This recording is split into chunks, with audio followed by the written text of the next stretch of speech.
the US labor activist who was intercepted and beaten by the IDF. And he had an interview that I wanted to share with you about his experience after he was taken from the Handala boat, illegally, of course, that was trying to go to Gaza to bring in some aid and show solidarity to the Palestinian people. He spoke about the conditions, how the IDF treated him, how he was subject to racism, and all of his experience when he was held by the Israeli terror army after they took him from the boat that was going to Gaza. Let's have a look at this video quickly, and then we will let's have a look at this video over here.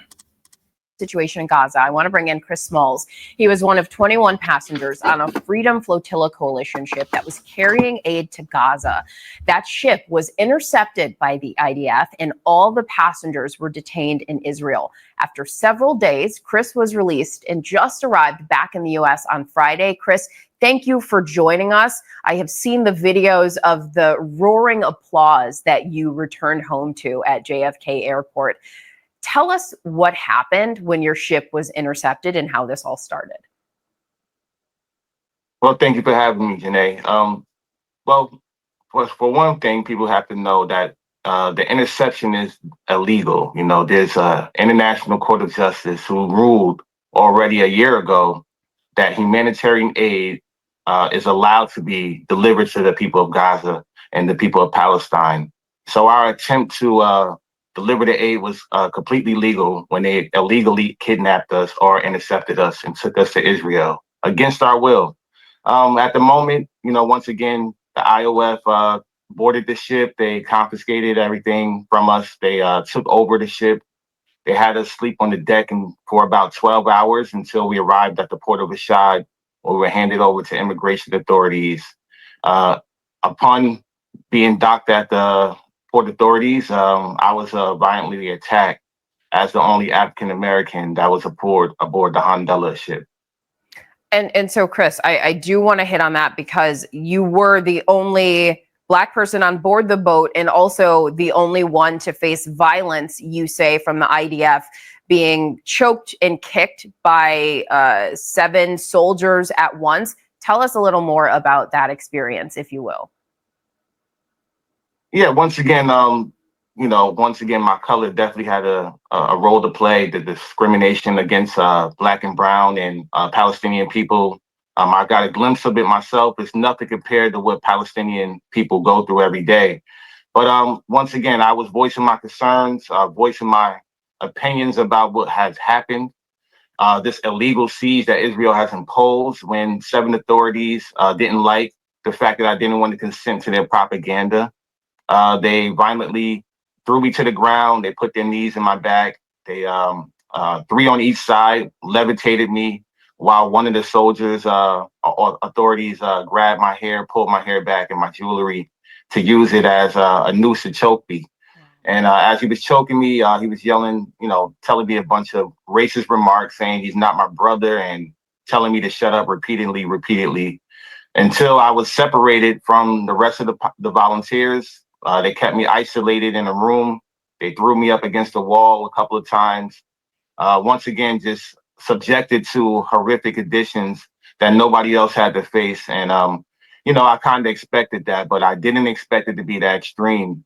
And I'm glad that I'm here to tell the story and once again, to shed light on the atrocities that Israel has imposed on the Palestinian people. They need to be held accountable and we need to break the illegal siege. Well, we absolutely are glad that you're here to tell the story too. And those are difficult details to recount. And so I appreciate you doing that. We do need to note that we've reached out to the IDF and haven't heard back comment.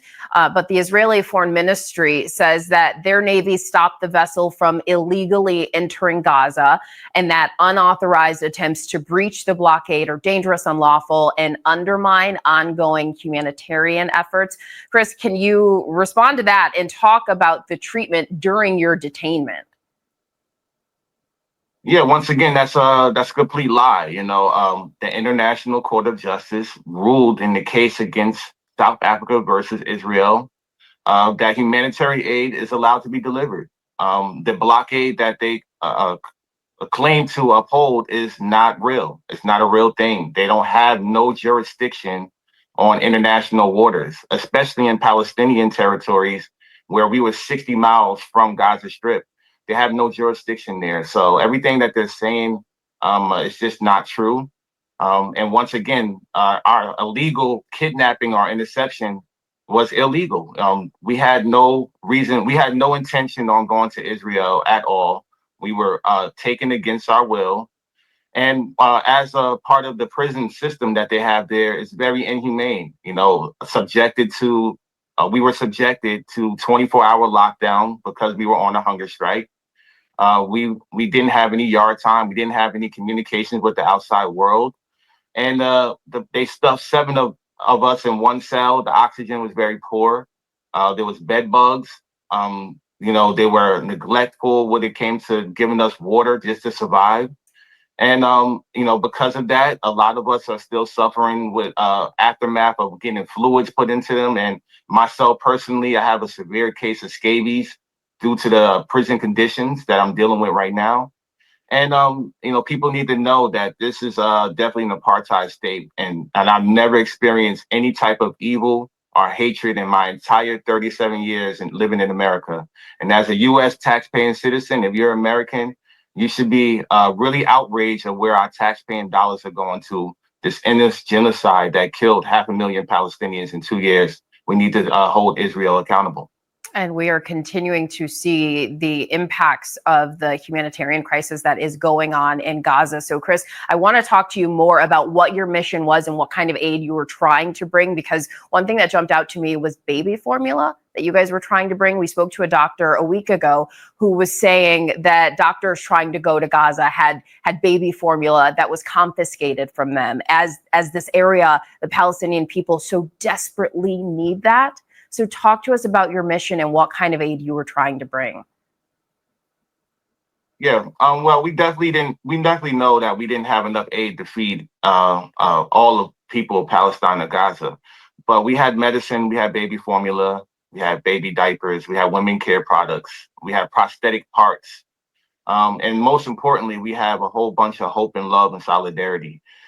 We knew once again that the goal is not to deliver the aid, is to deliver hope to the people of Gaza, to the people of Palestine, and to once again hold Israel accountable to break this illegal siege that didn't take place on October 7th. This siege has been happening for the last 2 decades.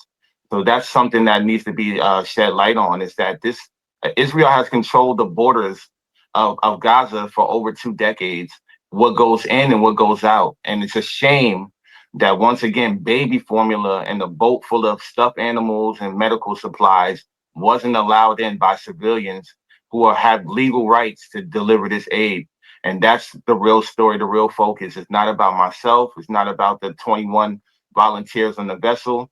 It's all about the people of Gaza right now and the people of Palestine. We need to continue to shed light and hold our governments accountable.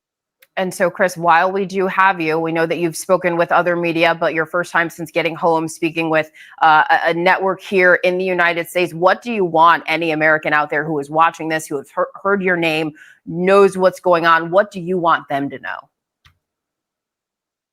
know? Once again, touching on our taxpaying dollars, billions of dollars is going towards this endless war and genocide.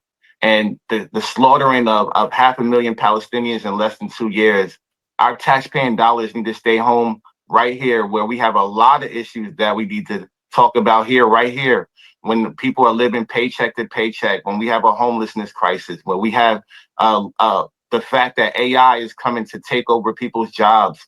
Our governments are failing us right before our eyes. And I went out there as a labor leader to put pressure on the labor unions as well, who have been shipping arms and complicit in this genocide and participating by manufacturing weapons. We need to hold our governments accountable, corporations accountable, and absolutely labor unions. If you're involved in Israel deals or investments, you need to be held accountable as well. The blood is on all of these entities' hands. And once again, as a taxpaying citizen, we all need to be outraged that our money is going towards killing women and children in Gaza right now, and we need to hold them accountable for this. Break the illegal siege in Gaza. Well, Chris, we appreciate you coming on to talk to us today. Glad you were back home safe here on U.S. soil. And there are so many people who are commending your courageousness and your bravery for all that you have tried to do. Thank you so much again. And we have reached out to the Israeli military for comment. We have not heard back on the specific allegations.